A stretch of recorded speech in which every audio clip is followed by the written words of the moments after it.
शिव महापुराण की कथा कहती है, जिसको रात्रि में सोते समय या सुबह या ऐसा लगता है कि मुझे स्वप्न में सर्प नजर आते हैं, सांप दिखते हैं, कोई मरा हुआ व्यक्ति नजर आता है, उसको लगता है कि कोई डरावनी सी वस्तु नजर आती है, कोई श्वेत वस्त्र नजर आते हैं या कोई सर्प नजर आता है, तो हमारा शास्त्र कहता है शिवलिंग, जैसे ये शिवलिंग है पूरा जलाधारी पर रखा हुआ है, और जो शिवलिंग है, इस शिवलिंग के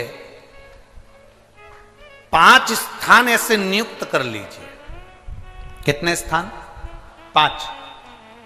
चंदन लीजिए, उस पे एक चावल का दाना, एक अक्षत, वो भी चंदन में गीला करा हुआ, पूरा चावल का दाना। 5 स्थान नियुक्त कर लो। एक स्थान ये कर लिया, हमने चंदन लगाया, उसमें चंदन का चावल का दाना लगाया।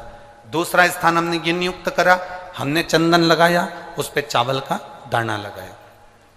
तीसरा स्थान हमने ये नियुक्त करा, चंदन लगाया, चावल का दाना लगाया। चौथा स्थान हमने ये नियुक्त करा, चंदन लगाया, चावल का दाना लगाया। 5वां स्थान हमने ये नियुक्त करा, चंदन लगाया, चावल का दाना लगाया। बस एक बेलपत्र अशोक सुंदरी वाली जगह पर पहले चढ़ा देना है, फिर ये 5 स्थान पर चंदन की बिंदी और एक चावल का दाना लगा देना। इस बेलपत्र को उठाकर लाना है प्रदोष काल में।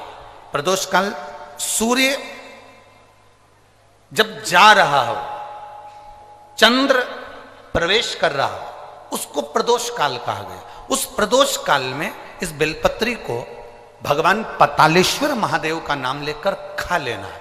कभी जिंदगी में तुम्हें सर्प का स्वप्न आ ही नहीं सकता और सर्प का भय नहीं हो सकता। यह पतालेश्वर है। 5 स्थान,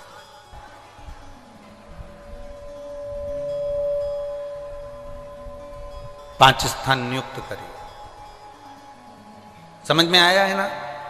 5 स्थान यदि हम नियुक्त करते हैं और 5 स्थान नियुक्त कर कर हम चंदन की बिंदी रखकर एक चंदन में भिड़ा हुआ चावल, चंदन में गीला किया हुआ चावल का एक दाना 5 स्थान पर यदि हम लगाकर एक बेलपत्र पहले समर्पित कर कर उसको लगाकर फिर हम उस बेलपत्र का प्रदोष काल के समय पर भगवान पतालेश्वर का स्मरण कर कर उसको पा लेते हैं, तो हमें फिर स्वप्न में सर्प का भय नहीं रहता, हमें स्वप्न में सर्प दिखाई नहीं देता।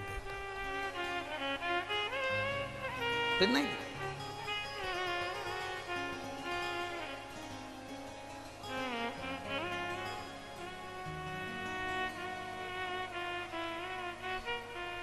महाराज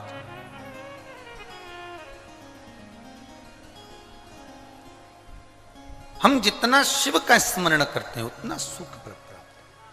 बोल पतालेश्वर महादेव की, भगवान शिव की भक्ति।